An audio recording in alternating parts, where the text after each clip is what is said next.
So over here, you can see that I am in the expert mode right here.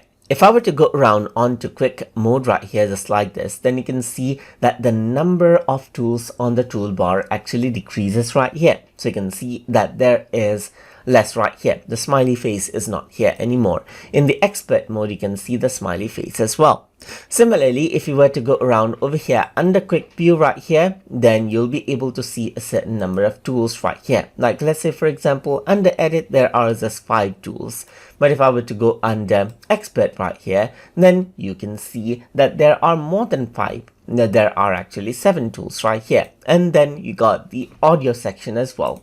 Similarly, there's more in effects as well. So if I were to go around under effects right here, you got video effects, as you can see right here. But if I were to go around under expert mode right here, and under effects, you got audio and everything else, as you can see right here.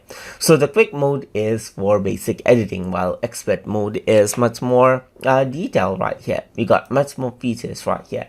You got like transitions right here on the quick mode itself. If I were to go around onto add transition, you simply got these transition right here. While in expert mode, you got more transition options right here. Similarly, you don't have the smiley face right here, which are animated objects, which is only accessible to the expert mode. And that is what the difference of the toolbar in quick mode and expert mode are. While in quick mode you got like simple access, in expert mode you got more of the options right here. And if you want to work around with more options and with more detailed editing, then expert mode is the way to go.